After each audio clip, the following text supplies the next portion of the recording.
జీవన్ రెడ్డి బీఆర్ఎస్లో చేరడం దాదాపు ఖరారైంది. అధికారికంగా కండువ కప్పుకోవడం ఒక్కటే మిగిలింది. ఇక జీవన్ రెడ్డి కాంగ్రెస్ని వీడటాన్ని లైట్ తీసుకున్న సీఎం రేవంత్ బీఆర్ఎస్ నేతలు అంటున్న ఒక్క మాటకు మాత్రం స్ట్రాంగ్ కౌంటర్ ఇస్తున్నారు. ఇంతకీ బీఆర్ఎస్ వాళ్ళు ఏమన్నారు? రేవంత్ రియాక్షన్ ఏంటి? సీనియర్ నేత మాజీ మంత్రి జీవన్ రెడ్డి అతి త్వరలోనే బీఆర్ఎస్లో చేరబోతున్నారు. మొన్న కేటీఆర్ ఆహ్వానం, నిన్న కేసీఆర్తో మీటింగ్ చకచకా జరిగిపోయాయి. జగిత్యాలలో భారీ బహిరంగ సభ ద్వారా బీఆర్ఎస్లో చేరబోతున్నారు జీవన్ రెడ్డి.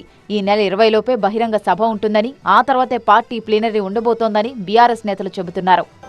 పెద్ద మొత్తంలో ఒక సభ నిర్వహించి ఆ సభలో జీవన్ రెడ్డి గారి చేరికతో పాటు ఆ ప్రాంతంలో రైతులు ప్రజలు ఎదుర్కొంటున్నటువంటి అనేక విషయాల మీద కూడా కేసీఆర్ గారు స్పందించే ఆ విషయాల పట్ల డిస్కషన్ చేయడం జరిగింది. జాయినింగ్ సమావేశం వేరు, ప్లీనరీ వేరు. ప్లీనరీ ఏమో 27కు ఉంది. నాకు తెలిసి 20 లోపలనే ఈ సభ జరిగేటువంటి అవకాశం ఉంది.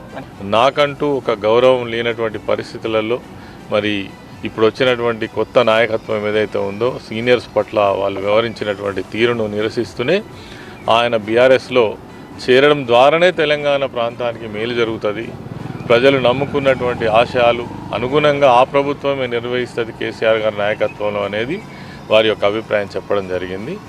జీవన్ రెడ్డి పార్టీ మారడాన్ని లైట్ తీసుకున్న సీఎం రేవంత్ ఆయన కాంగ్రెస్ పై చేస్తున్న విమర్శలపై స్పందించడానికి అయిష్టత వ్యక్తం చేశారు. అయితే ఆత్మగౌరవం అన్న బీఆర్ఎస్ నేతల కామెంట్లకు మాత్రం స్ట్రాంగ్ కౌంటర్ ఇచ్చారు. కాంగ్రెస్ లో సీనియర్లకు అవమానం జరిగింది అంటున్న కేటీఆర్ వారి పార్టీ నుంచి సీనియర్ నేతలు ఎందుకు వెళ్లిపోయారు గుర్తు తెచ్చుకోవాలన్నారు. ఆలే నరేంద్ర, విజయశాంతి, ఈటెల రాజేందర్కి బీఆర్ఎస్లో ఎలాంటి అవమానం జరిగిందో ప్రజలకు తెలుసన్నారు. కాంగ్రెస్ను వీడి బీఆర్ఎస్ పార్టీలో చేరిన పొన్నాల లక్ష్మయ్య ఇప్పుడు ఎక్కడున్నారని ప్రశ్నించారు. బీఆర్ఎస్లో పార్టీ నేతలు చాలా మందికి అవమానం జరిగిందని గుర్తులేదా అని ప్రశ్నించారు.